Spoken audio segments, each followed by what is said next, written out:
investigar precisamente todo lo acaecido durante la jornada de octubre del 2019 hasta la salida de la presidenta transitoria. Bueno, ha sido uno de los momentos más críticos para el Estado boliviano. Entendemos que es una de las mayores crisis que nos ha tocado atravesar en las últimas décadas. Me animaría a decir con resultados tan catastróficos como los que teníamos en la dictadura militar del 64 al 82.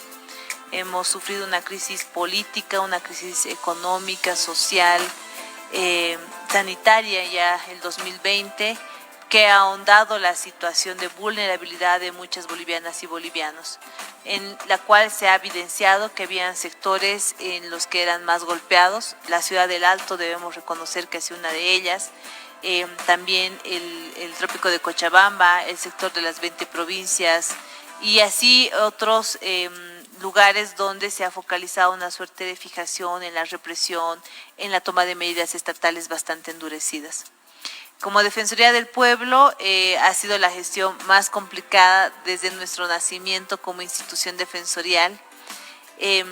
Ha sido bastante difícil poder afrontar la situación a través de un diálogo cuando los intereses político-partidarios, los intereses o pugnas de poder estaban hacia el frente. Es decir, que no se veía una crisis social per se, sino una crisis por la toma de poder. En ese marco, el trabajo se ha enfocado a realizar un monitoreo de derechos humanos desde el 21 de octubre en adelante. Como consecuencia de esto, se ha emitido un informe defensorial denominado Crisis de Estado, que abarca todos los hechos que hubiesen afectado derechos humanos entre el 21 de octubre y el 23 de noviembre, haciendo un especial énfasis en aquellas violaciones gravísimas a los derechos humanos. En ese marco se ha podido identificar gravísimas violaciones como la comisión de torturas, la prisión arbitraria, también se ha podido identificar asesinatos de lesa humanidad, masacres dentro de intervenciones de las operaciones conjuntas. También nos ha alarmado muchísimo como Defensoría del Pueblo la existencia o la implementación de grupos paraestatales que han generado mucho daño al país, a la sociedad, especialmente a los sectores campesinos o los sectores populares. Ya el 2020 nos hemos encontrado con una agudización de la persecución político-judicial, un abuso del sistema de justicia penal, utilizando como instrumento al Ministerio Público, al Instituto de Investigaciones Forenses, al órgano judicial, para generar una suerte de respuesta judicial a casos netamente políticos o contra adversarios políticos del anterior gobierno.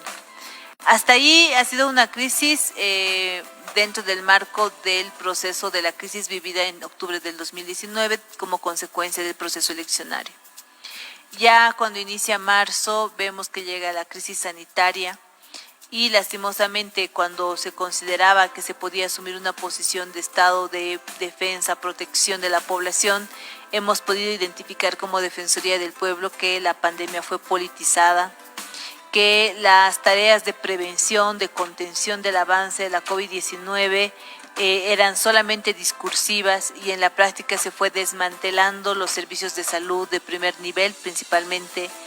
De alguna forma se dejó de lado a todo el aparato del Sistema Nacional de Salud para hacer frente al COVID y se generó como ciertos focos, ciertos puestos o puntos específicos que a la final no han funcionado y han generado solamente una suerte de obstáculo para que la gente pueda acceder a los servicios de salud. Ha sido muy complicado también esta etapa porque una de las respuestas que ha dado el Estado a través de una política del miedo nuevamente es usar al Ministerio Público, usar el sistema de justicia penal para la persecución y en este caso muchos casos de la pobreza y en otros relacionados a igual persecución político-judicial.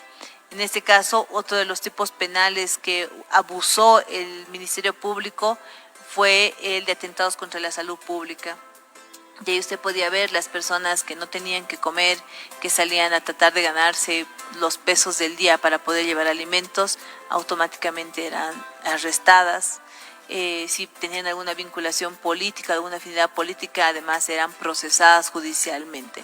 Entonces, ha sido meses bastante complejos para el país y sin duda de retos institucionales para la Defensoría del Pueblo a fin de poder generar mecanismos de defensa, mecanismos de denuncia y principalmente de monitoreo para poder evidenciar todas estas violaciones. Parece ser un proceso, ¿no? Y como que inicia otro que es prácticamente la reforma judicial. Un día con el nuevo gobierno constitucional se empieza a hablar de una reforma tanto en el Ministerio Público, tanto en fiscalías, en jueces. En ese marco, ¿cuál es el trabajo que va a cumplir la Defensoría del Pueblo? Porque ya parece que estamos entrando a una nueva etapa, ¿no? Se concluyó este del gobierno transitorio, seguramente ese informe de crisis de Estado está con la CIDH, y ahora hay que ver de aquí en adelante qué se hace con el tema de justicia. Usted nos manifestaba el uso de la justicia para persecución política, el uso de la justicia por un determinado partido político o por el que en ese momento está al mando del gobierno. En ese marco, ¿qué desafíos prácticamente se asumen para el país en el marco de la reforma judicial y también como Defensoría del Pueblo? Aquí hay que resaltar que una de las principales instituciones o instancias o temáticas denunciadas como violaciones a los derechos humanos por la población a la Defensoría del Pueblo en el día a día es justamente el sistema de justicia. La Policía Boliviana, el Ministerio Público y el órgano judicial en ese momento ocupan los primeros lugares de denunciados dentro de la Defensoría del Pueblo. Las garantías o el acceso a la justicia, el debido proceso, es de los derechos más violentados en nuestro país. También imaginamos como consecuencia de los actores que se perfilan como los más violadores de derechos humanos. En ese marco, nosotros hemos escuchado con mucho agrado la necesidad o la voluntad política para una reforma judicial. Consideramos que todo lo que ha pasado en este año y en realidad en décadas y décadas donde la justicia no ha logrado obtener una legitimidad frente a la población, una suerte de credibilidad, es importante no solo reformarla, sino reestructurarla. Necesitamos construir una justicia que esté cercana a la población, no solo a los intereses político-partidarios, no solamente a la cara de quien vaya a ostentar el poder eventualmente dentro del Estado boliviano, sino principalmente que responda a las y los bolivianos más vulnerables, a aquellos que no pueden resolver su situación de conflictividad. Me refiero a la señora que necesita pago de asistencias familiares, al trabajador que requiere que se le paguen los salarios devengados, que se le paguen las vacaciones, aquellos que están disputando entre 2, 3, 4, 5 personas, muchas veces hasta familiares, una propiedad privada. Es decir, necesitamos que la justicia responda a esta infinidad de pequeñas causas y enfoque sus esfuerzos para ver cuál va a llevar a un sistema de justicia formal propiamente, a cuáles les van a generar medidas alternativas efectivas. Es decir, necesitamos reestructurar, necesitamos construir una justicia para las bolivianos y para los bolivianos pensada en las necesidades de la población y no de los operadores, no del gobierno, no de las autoridades de turno, no de los grupos o de las élites de poder que lastimosamente todavía siguen existiendo en el sistema. Como Defensoría del Pueblo estamos haciendo una serie de sistematizaciones, pequeños diagnósticos en el marco de nuestras competencias respecto a la situación de los servicios de justicia, por ejemplo, respecto a las denuncias que frecuentemente llegan a la Defensoría del Pueblo respecto a la labor del Ministerio Público, del órgano judicial, del Instituto de Investigaciones Forenses. Sabemos que esto actualmente en los operadores puede caer muy mal, pero es necesario y es información oficial e institucional.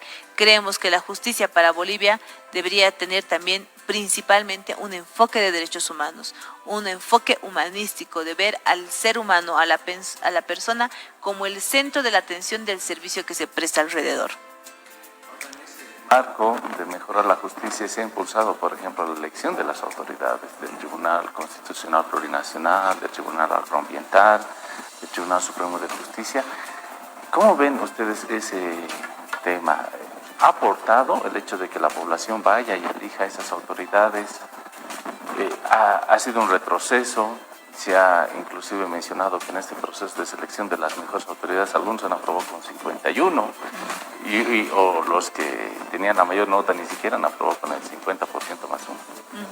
Creo que hay que diferenciar la posibilidad que tiene la población de democráticamente elegir a las altas autoridades, y en eso entendemos que un órgano de poder como el judicial no debería escapar a aquello, más aún cuando el trabajo que realizan está íntimamente y muy cercanamente ligado hacia la población. Tampoco hay que olvidar que ya el 2016 la Cumbre de Justicia señaló que se ratificaba en un momento de debate si se debía o no eliminar el voto popular para las elecciones de altas autoridades. La Cumbre de Justicia del 2016, la población, organizaciones, sociedad civil, sistema de justicia acudió a las cumbres y señaló que eso no debía ser modificado. Entonces, creo que ese es un antecedente respecto al pensar de la población, al cual como Defensoría del Pueblo y en un sentido democrático, evidentemente nos sumamos. Ahora, que el proceso previo de selección, que la elección de candidatos, la forma de concurso en la que estas personas llegan para poder ser finalmente puestas en una papeleta, ha tenido muchas observaciones, por supuesto que sí. ¿Habría que mejorarlo? Necesariamente sí, pero no puede ser la falla de esta parte administrativa, de los mismos órganos de poder, la que sea la justificación para retroceder en cuanto a la participación democrática de la población en la elección de sus autoridades. Por otro lado, como Defensoría del Pueblo consideramos que la elección de autoridades es un punto importante dentro de lo que es sistema de justicia, pero no olvidemos que las altas autoridades no son las que necesariamente van a conocer diariamente las causas que están llegando por parte de la población. ¿A qué me refiero? Los jueces de instrucción, los jueces de sentencia, tribunales de sentencia, hasta los vocales, más o menos, son los que diariamente están conociendo el litigio que la población está llevando. Ahora, es ahí donde también tendría que reforzarse, y en eso estamos muy de acuerdo, que se busquen a jueces mucho más competentes, pero que además se alimente o se aumente el número de jueces, pensando en que la justicia o que el sistema de justicia tendría que estar pensado en qué necesita la gente. ¿Necesita más jueces o necesita más actuarios? ¿Necesitamos más jueces de fuera del despacho acá en la capital o necesitamos que estos jueces estén ingresando por las provincias para poder generar atención en justicia? Lo mismo en Ministerio Público.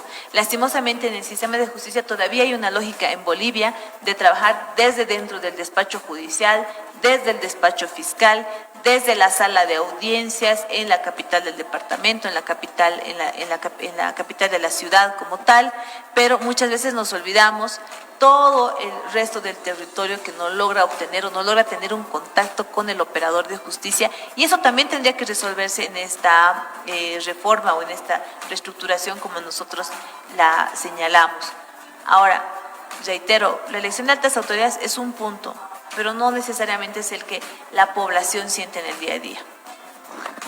Bien, ha sido más o menos un trabajo de presentación, de evaluación de lo que ha realizado la Defensoría del Pueblo. Y en ese marco también ha salido una convocatoria por la Comisión Interamericana de Derechos Humanos para la elección de la Secretaría Ejecutiva, prácticamente de esta organización internacional, hay que decirlo así, y donde de 92 postulantes, usted ha quedado prácticamente entre los 10 mejores, y se prevé que de estos 10 lleguen a 5, y de estos 5 puedan tener ya una entrevista con los altos ejecutivos de la Comisión Interamericana, y una representante boliviana prácticamente entre las 10 mejores de 92 países.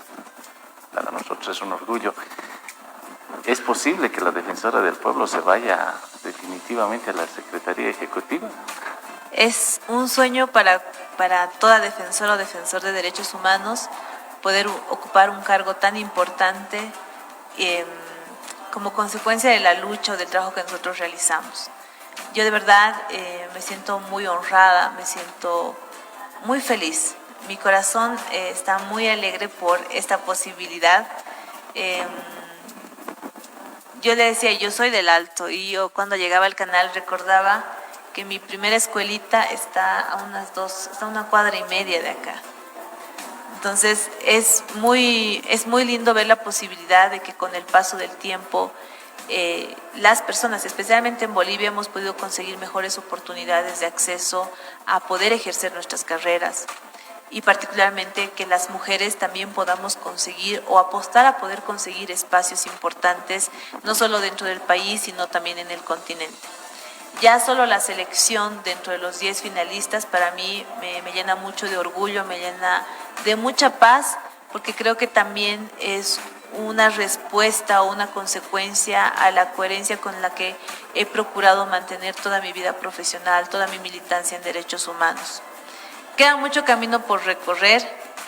Yo reitero, ya estar dentro de los 10 para mí es un orgullo. Voy a hacer todos los esfuerzos, voy a reforzar mi preparación del día a día para poder desempeñar un mejor rol, no solamente por mi persona o por mi trabajo, sino también porque ahora está Bolivia ahí, el nombre de Bolivia está en esta discusión, para poder representar de mejor forma al país, poder generar una mejor representación en cuanto a las defensoras y defensores de derechos humanos que nos encontramos en el país, particularmente de mis compañeras y compañeros que me han acompañado como familia defensorial. Yo reconozco en cada uno de ellos la misma valentía que mucha gente ve en mi persona, porque han sabido estar a mi lado, han sabido estar con la gente, hemos sabido poder hacer un bloque de derechos humanos que podía defender a la población pese a los embates que hemos tenido. Entonces, voy a hacer todos los esfuerzos, realmente voy a redoblar mi carga de estudio de todos los días para poder representar dignamente a mi país. De hecho, tiene que mandar un video dentro de la convocatoria, está presente. Y le digo, mujer alteña, defensora del pueblo, representando a Bolivia, sería algo, no sé cómo llamarlo, un orgullo que esté en la Corte Interamericana de Derechos Humanos como secretaria ejecutiva. Muchas gracias, Nadia Cruz, por su presencia en el programa, en la revista. Esperemos que no sea la última vez. Queremos conocer también cómo va a ir este proceso de selección. Tenemos entendido que es hasta febrero, marzo. Y la consulta, ¿ya hubo algún secretario ejecutivo boliviano o boliviana en la Corte Interamericana de Derechos Humanos? En la comisión, el primer secretario, entiendo que fue un boliviano, y sería después de 44 años que se pueda abrir esta posibilidad. Entonces, eso también nos genera, primero como mujer, sí como alteña, una ciudad de mucha lucha, como boliviana, poner los esfuerzos para poder lograr que Bolivia al menos quede con un buen rol, con un buen precedente. Tenemos la esperanza de que sea la secretaria ejecutiva de la Comisión Interamericana de Derechos Humanos. Muchas gracias, Nadia, por visitarnos, y estaremos en un próximo contacto hablando de esto que es definitivamente una lucha permanente, la defensa de los derechos humanos. Muchas gracias, nuevamente gracias por el espacio, por la cobertura y por la fraternidad y el cariño que siempre manifiestan. Yo solamente cerrar, después de todo este tiempo, de todas las manifestaciones, incluso inmediatas que se ha tenido, creo firmemente que el amor siempre vence al odio, y ese es un horizonte que nosotros como defensores de derechos humanos marcamos en nuestra vida, en nuestra militancia por los derechos humanos. Gracias. Bien, estuvimos conversando con Nadia Cruz, defensora del pueblo, y si todo sale bien, será la próxima secretaria ejecutiva de la Comisión Interamericana de Derechos Humanos. Bien dicho esto, nos vamos a ir a una breve pausa y enseguida estamos de retorno. En serio, Nadia, no sabía que eras del APRO.